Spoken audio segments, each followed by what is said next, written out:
remember watching a lot of Nickelodeon when I was little. Even though the channel absolutely sucks now, it used to be the best.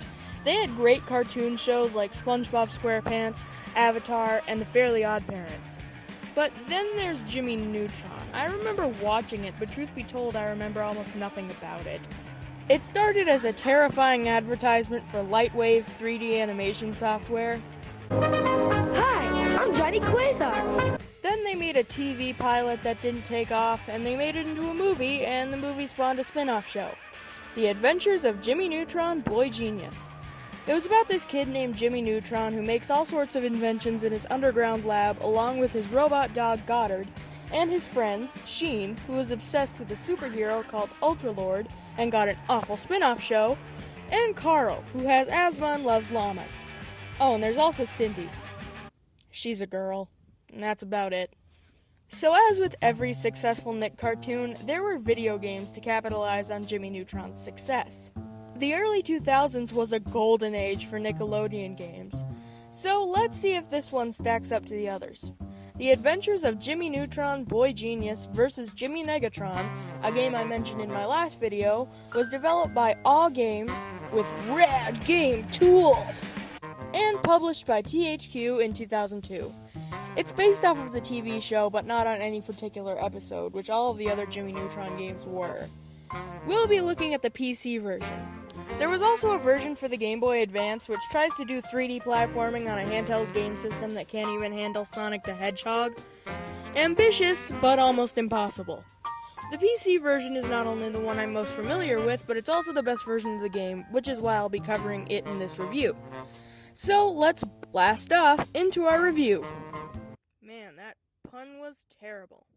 Now, I usually wouldn't mention installing the game in a review because that would be extremely boring. Hey guys, welcome to my new show where I review program installers. Today we'll be reviewing the Microsoft Office installer. But in this case, I think I will, because when you start the installer, music starts playing.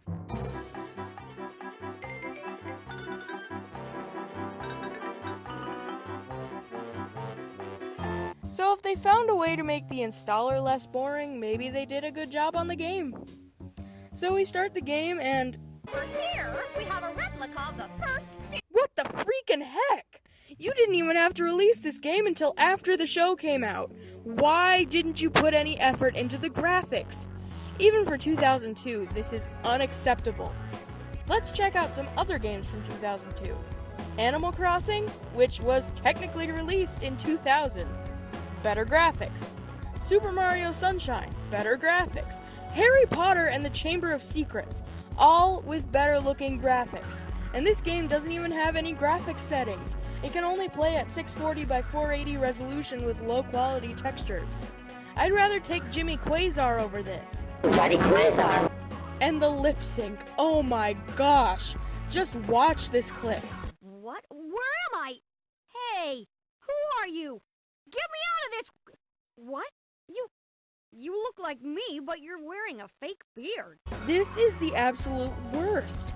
And the animations. 2 hours later.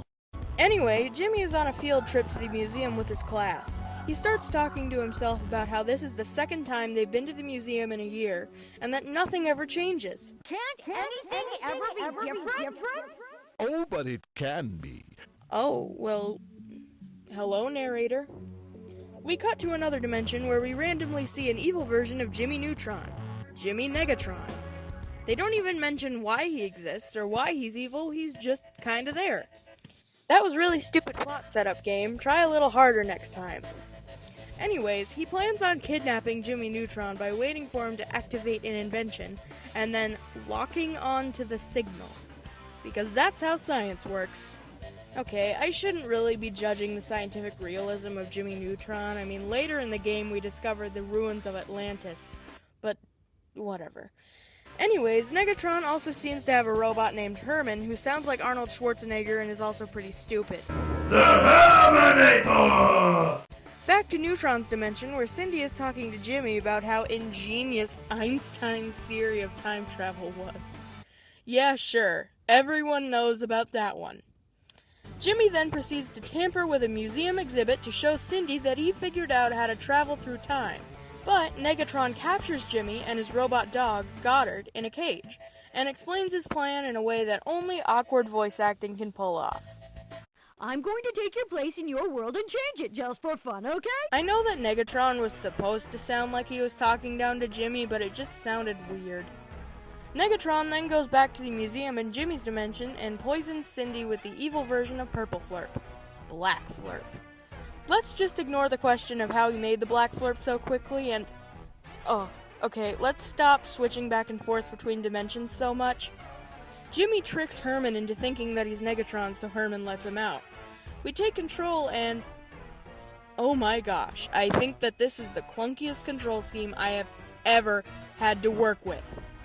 You can walk forward and backward, but you can't walk sideways. You have to stop and turn in a different direction. And jump is mapped to about 1 million different keys. And the game expects some players to use the mouse to move. It's just such a stupid control layout. We then pick up some random household items. An empty pop can, a PVC pipe, and a pair of sunglasses. Right left! Alright, now I can make a water balloon launcher. Yep, the gimmick of the game is that after collecting a certain combination of 3 items, you get a new item to use in the game. Okay, well, they're not really items, more like power-ups, as you can't actually use the items whenever you want. You have to collect the item's corresponding pickup. Not a huge deal, but something like a Zelda-style inventory screen would have been nice. Anyways, you use a water balloon gun with awkward aiming to shoot a switch, and Jimmy goes through the portal with the intention of going back to his dimension. But Negatron sends him to a ravine and floods it with tons of water. Jimmy turns Goddard into this hover scooter thing and goes through a mine shaft and ends up at this warehouse that we have to platform through to get to a crane and put together a submarine to get back to Negatron's lab. At this point, you might encounter some falls from high up enough that you die, or would if not for Jimmy's time travel safety feature. Whenever you're about to die, Jimmy goes 5 seconds back in time to prevent his death. So technically you can't die in this game. And if Jimmy does use time travel, you immediately end up right where you were before you almost died. So there's pretty much no challenge in the platforming. If your game has no consequences for losing, it's not really a game. You'll also start picking up some pointless items like the Neutrons, which contribute to your overall score that just leads to a word ranking at the end of each level. If these items weren't already on the main path of the level to begin with, I wouldn't even bother with trying to get these. The game will give you word rankings which insinuate that it thinks you're a total idiot, but it's not worth the effort to get these items if you aren't even rewarded for it. After the warehouse level, you get a level where you have to control a submarine to get back to Negatron's lab. Okay, I can give this game one thing: it doesn't lack variety. You've got vehicle levels, third-person shooting, puzzle solving, and that's just some of the level types. But that doesn't make the controls any better. This submarine turns so slowly and propels forward when it's turning, which makes you run into things and take damage. But variety isn't the only thing the game does right. The music is also pretty okay. Granted, the compression makes it sound like it's playing on a crappy cell phone speaker through a basket full of clothes, but the music itself is pretty good. I wouldn't put them on my iPod or anything, but for gameplay, it could have been a lot worse. I bet there's something useful in that ship. Maybe even some treasure. Jimmy? There's a key in there. The camera passed right by it. After getting back to Negatron's lab, defeating some robots, and jumping back through the portal, we're at the museum.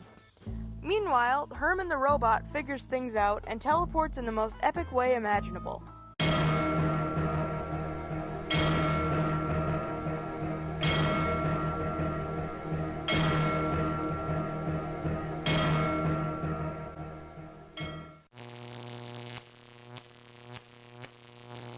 Jimmy then tampers with the museum's computer kiosk and loads a backup disk into it, which tells him what Negatron's been doing in Retroville. We then have a choice of 3 levels. You have to play all of them, but you can play them in whatever order you want. The first level has Jimmy's computer capture Libby, and Jimmy has to go in and use an antivirus program to get her out. After she's out, Jimmy finds out that Negatron used his time machine to go back in time to various holidays and try to ruin them. And you have to touch Negatron with a Neutron field disruptor. to drain his energy. And the Independence Day section of this level gives us the best joke of the game. I came to pick up my jetpack, please. Okay, here you go. You careful here now, because that baby... that baby packs a punch. It'll leave a mark if you mess with it, I swear it will. Then there's the Egyptian level, which is the level that was included in the demo I talked about in my last video. And for good reason. It's the longest and probably best level in the entire game. Negatron traps Jimmy's teacher, Miss Fowl, on top of a pyramid, and Jimmy doesn't know about it. Okay, now to rescue Miss Fowl. Does Jimmy have psychic powers? Because there's no way he could have found out about that. After rescuing Miss Fowl, Negatron traps Jimmy's parents and Jimmy rescues them. This level had some cool platforming and a joke that tops the last one. Wait here. I'll be right back.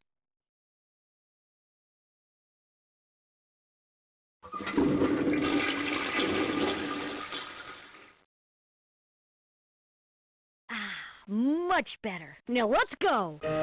When I was little, no joke, I would just keep going into the bathroom over and over.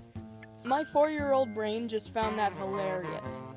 Although it makes you think about the fact that video game characters never have to use the bathroom. Did you check the toilets on the left? Did you check the toilets on the left? Okay, fine, other than Parappa the Rapper.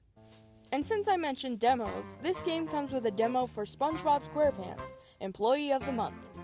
And if the demo is any indication, that game is extremely boring. Then finally, there's the last level, where Negatron gives Carl some black flurp and he turns into a giant. So Jimmy has to feed Carl food to turn him back to normal. You know what? Fine. Despite the stupid plot of this level, it one-ups the bathroom joke from the last level with the best joke in the game. Hey, kid, how can I help you? Okay, give me a lead pipe, a spatula, a big spring, and a case of duct tape, please. Building a food shooter for a rocket ship, are you? Yep. Good luck. Bye now. And this level doesn't even have a second half. This is all you get. And since I mentioned the game's humor, it's not very good. Maybe it's because I didn't like the humor from the show, maybe they didn't do a good job writing the game, or maybe the graphics are just making it so hard to focus on anything else in the game. So much later that the old narrator got tired of waiting, and they had to hire a new one. After you've completed all 3 levels, you automatically go to the final 3 levels, where you take on Herman the Robot in a simple boss fight, and go to the warehouse where the black flurp is being manufactured, and get rid of all of it. I guess our question was answered about how the black flurp was being manufactured, but how did Negatron get this warehouse set up so quickly? After that, you have to fight the mechanical dinosaurs from the museum that are all rampaging through the streets. Why are the dinosaurs mechanical, though? They could have just put the dinosaur bones together without making it mechanical, but fine. Then we see Negatron trapped in a cage and the game is over. Well, the only other licensed games I've reviewed have been incredibly short, so let's see how this one stacks up. Less than 2 hours, and that includes time spent browsing through menus, watching cutscenes, and taking a break to go pee. Granted, it's not as short as Arthur Ready to Race, but it's a close second. Overall, this game was barely average. Despite the good things this game has to offer, like good music and varied levels, it had awful visuals and clunky controls that made this otherwise good game average. I'd say proceed with caution. The game is fun while it lasts, and it's extremely cheap to buy nowadays, but don't be too optimistic going into this game. Thanks for watching, and I'll see you next time.